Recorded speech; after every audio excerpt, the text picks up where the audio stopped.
Hi friends, स्वागत है आपका हमारे YouTube channel IP star coaching classes में। मैं आईवी सर आज आप लोगों को कक्षा 10 के विज्ञान में रसायन विज्ञान चल रहा था, जिसमें आपका दूसरा चैप्टर अम्ल, क्षार, लवण के बारे में बताया जा रहा था, जिसमें आपका शुरू किया गया था अम्ल के बारे में।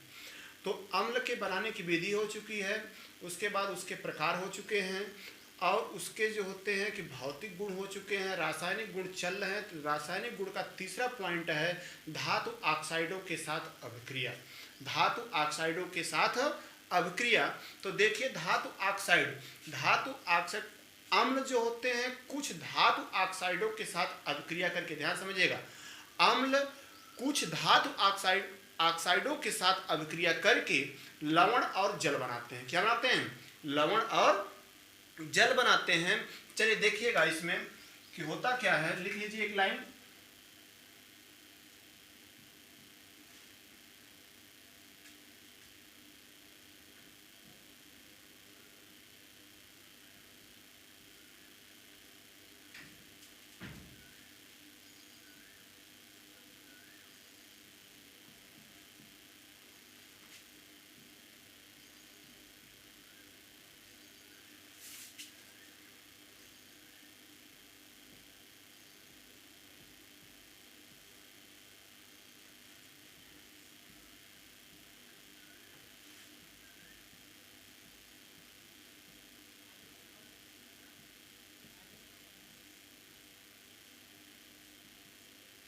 जल बनाते हैं। क्या बताया गया आपको कि अम्ल कुछ धातु ऑक्साइडों के साथ अभिक्रिया करके या क्रिया करके क्या बनाते हैं कि आपके लवण और जल बनाते हैं। आई बात समझ में? लवण और जल बनाते हैं। चलिए देखिए, जैसे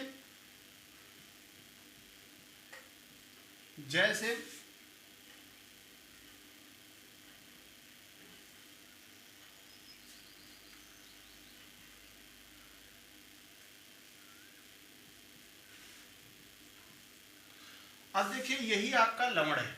क्या है? लवण है। इसका नाम हो जाएगा कैल्शियम ऑक्साइड।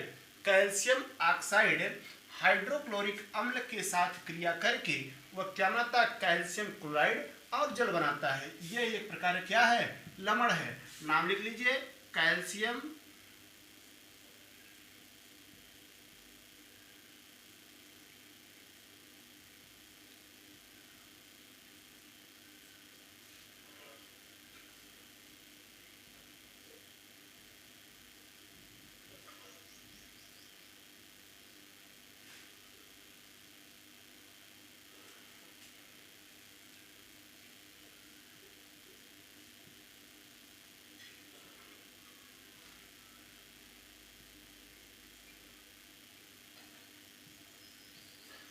आई बात समझ में?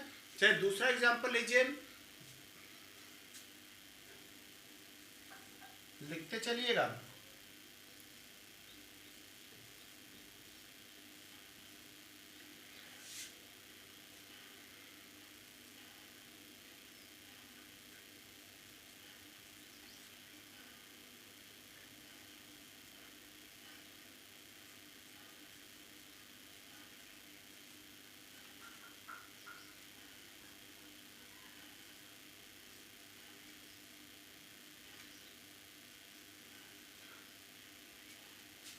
ये बना देगा आपका, ठीक है, MgSO4 plus H2O, magnesium sulphate. क्या जाएगा? Magnesium sulphate. ये आपका जल है। आई बात समझ में? तो ये धातु ऑक्साइडों के साथ अभिक्रिया थे। धातु ऑक्साइडों के साथ अभिक्रिया में आपको बताया गया कि यह जो होते हैं अम्ल जो होते हैं वो धातु ऑक्साइडों के साथ अभिक्रिया करके लवण और जल बनाते हैं। देखिए आपके सामने रिएक्शन दिया गया है, इसको नोट कर लीजिए।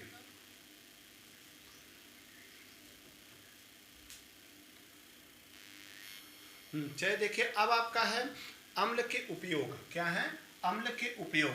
तो ध्यान रखिएगा, अम्ल के निम्नलिखित उपयोग हैं। अम्ल के निम्नलिखित उपयोग हैं। पहला आपका मिलेगा पेट्रोलियम, ठीक है, पेट्रोलियम, प्लास्टिक, कृत्रिम रेशें, उर्वरक आदि के निर्माण में इसका उपयोग किया जाता है। किसके किसके निर्माण में? पेट्रोलियम, कृत्रिम रेशें, प्लास्टिक, उर्वरक आदि के निर्माण में।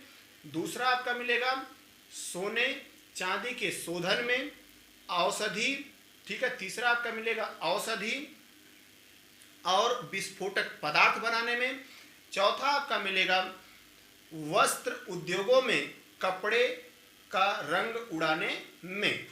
वस्त्र उद्योगों में कपड़े का रंग उड़ाने में ये इसके उपयोग है। किसके? अम्ल के। आई बात समझ में? चलिए नोट कर लीजिए इसको कि अम्ल के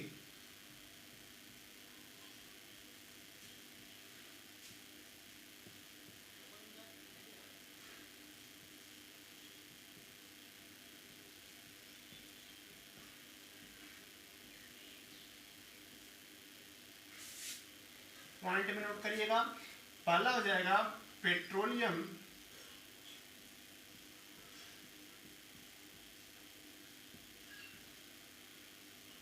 पेट्रोलियम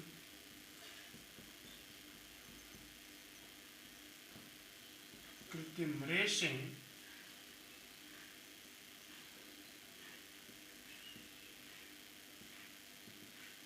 प्लास्टिक, उर्वरक आदि के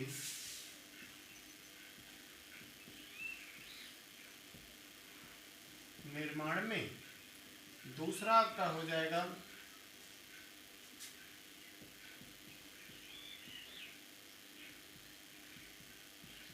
सोने चांदी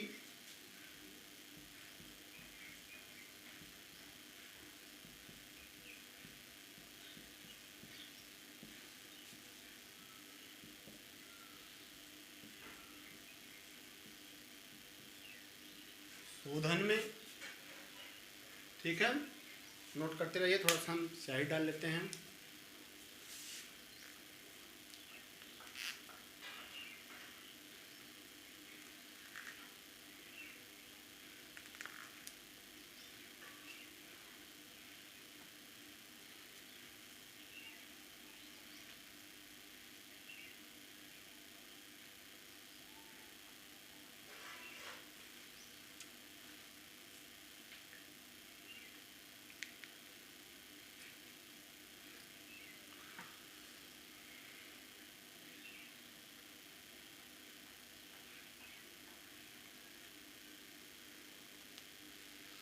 चलिए तीसरा पॉइंट आपका मिलेगा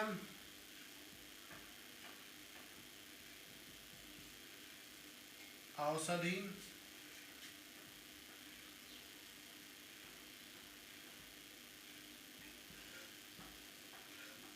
विस्फोटक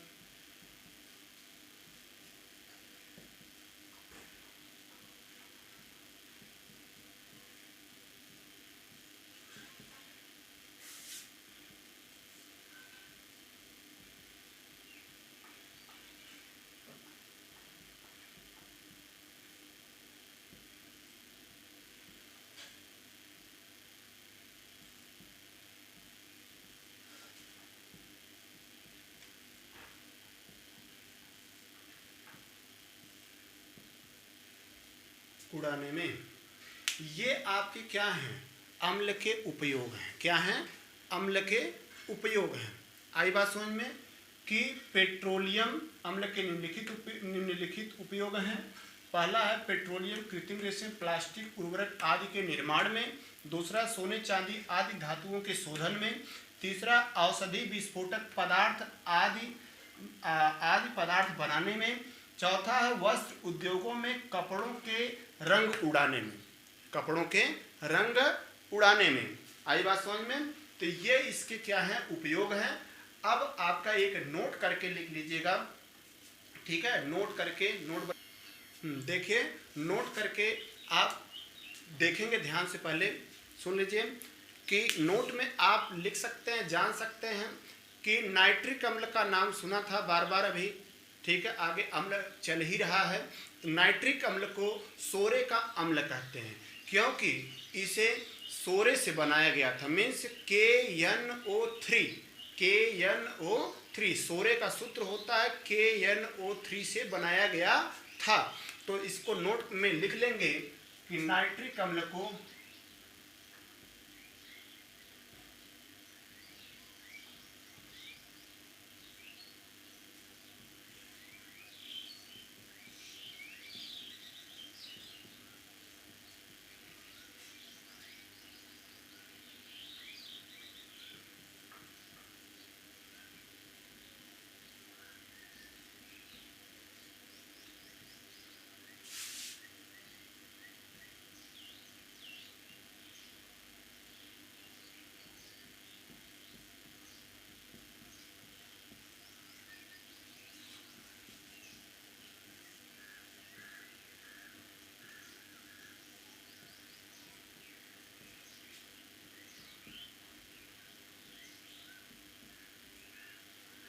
बनाया गया था। आई बात समझ में?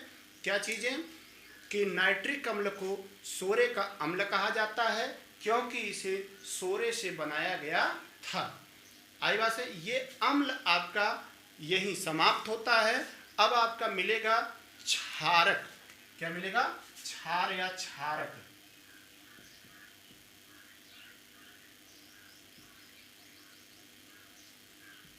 बेसिस, ठीक है। अब देखिए क्या होता है कि क्षार, जिस प्रकार से अम्ल के बारे में हमने पढ़ा पूरा कि अम्ल क्या होता है, अम्ल के प्रकार क्या होते हैं, उसके बाद हमने पढ़ा क्या चीज़ें, हमने पढ़ा, बताया गया कि अम्ल के प्रकार हो गया, उसके भौतिक गुण क्या होते हैं, रासायनिक गुण क्या होता है, उसका उपयोग क्या होता है। सेम उसी प्रकार से आपको क्षारक के बारे में भी पढ़ने के लिए मिलेगा। आई बात समझ में? जैसे उसमें आपको बताया गया था अम्ल की परिभाषा आर्हेनियस के अनुसार कि अम्ल वे पदार्थ होते हैं जो जलीय विलयन में क्या करते हैं, हाइड्रोजन आयन देते हैं तथा अन्य किसी प्रकार का आयन नहीं देते हैं, उसे क्या कहते हैं कि अम्ल कहते हैं।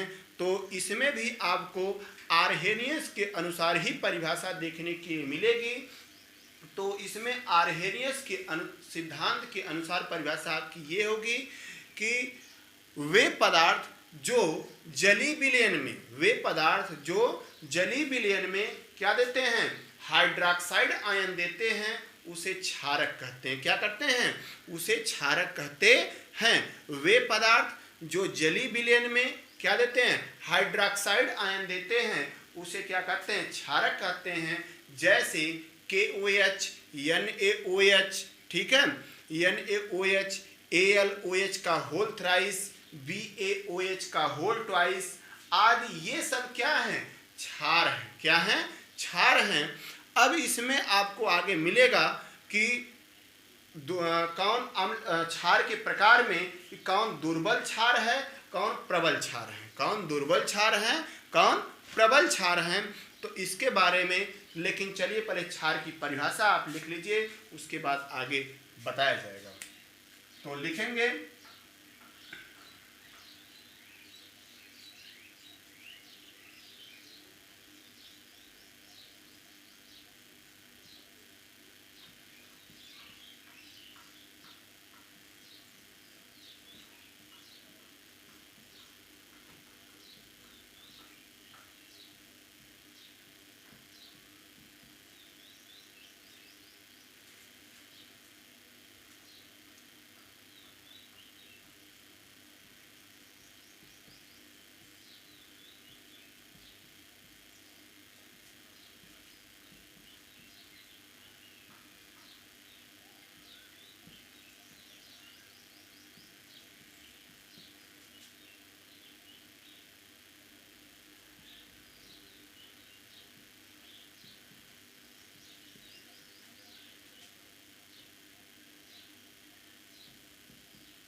क्या बताया गया आपको? वे पदार्थ जो जलीय विलयन में हाइड्रोक्साइड आयन देते हैं उसे क्षारक कहते हैं। जैसे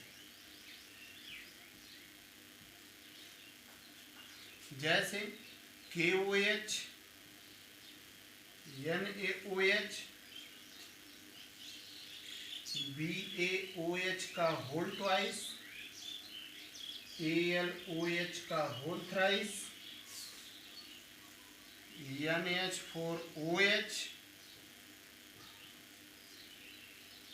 आदि। ये सब क्या हैं?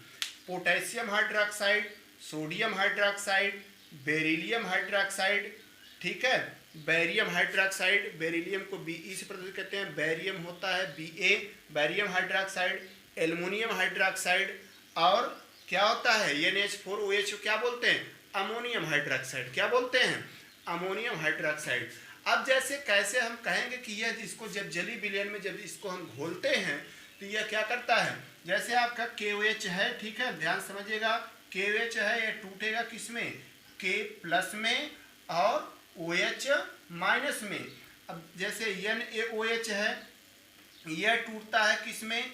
Na+ में और OH- में। आई बात समझ में? अब इसके बाद आपको तोड़ दिया जाए BaOH का होल ट्वाइस, इसको तोड़ेंगे तो ये टूटेगा Ba++ और OH- के रूप में। अब Al की बात करेंगे तो अब यह हो जाए किसमें? Al++ और इसके बाद माइनस के रूप में। आई बात समझ में? और इसके बाद और आपका एक है, क्या चीजें? आपका एक है NH4OH। अब इसको तोड़ेंगे जब जलीय विलयन में तो होता है NH4+ और OH- में टूटता है। आई बात समझ में? तो ये टूटने की प्रक्रिया होती है। इससे हम क्या कर सकते हैं? यह ज्ञात कर सकते हैं कि अम्ल कौन है, क्षार कौन है, इसके बारे में हम क्या कर सकते हैं? अध्ययन कर सकते हैं। आई बात समझ में? अब आगे इसको नोट कर लीजिए। अब आगे आपको मिलेगा क्षारक के प्रकार। क्या मिलेगा? क्षारक के प्रकार। तो ध्यान समझिए, क्षारक दो प्रकार के होते हैं। एक होता है प्रबल क्षार, एक होता है दुर्बल क्षार। क्या होता है? प्रबल क्षार और दूसरा होता है दुर्बल क्षार। आई बात समझ में? तो इसको नोट करिए, तो आगे फिर शुरू करते हैं।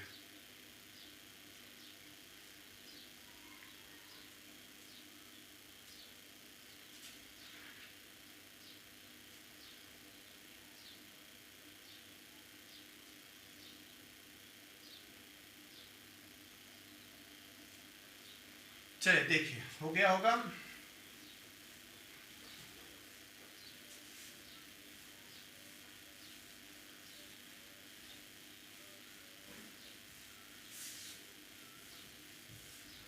अब देखिए,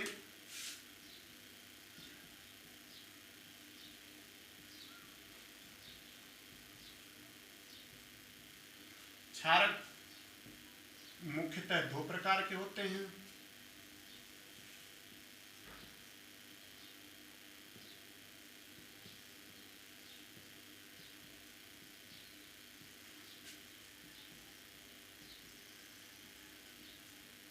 पहला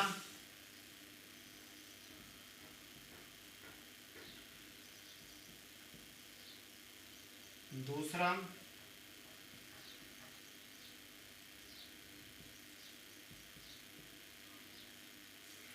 पहला आपका है प्रबल क्षारक, दूसरा है दुर्बल क्षारक।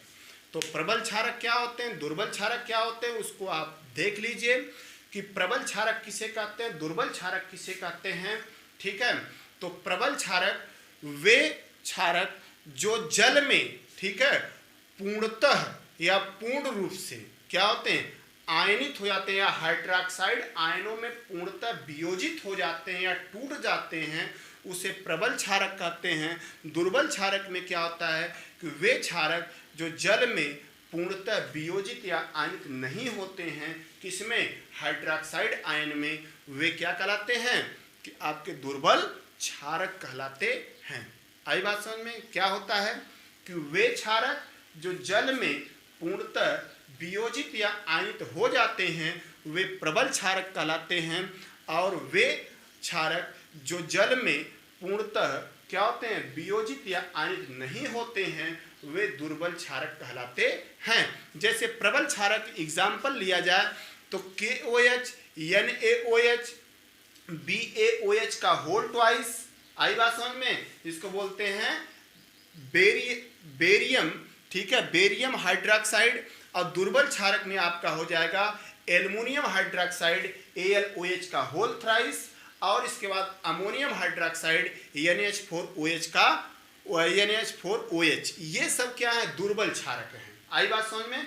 अब इसको पूर्ण रूप से जो लिखाया जाएगा और फिर एक बार बताया जाएगा वो अगले नेक्स्ट वीडियो में।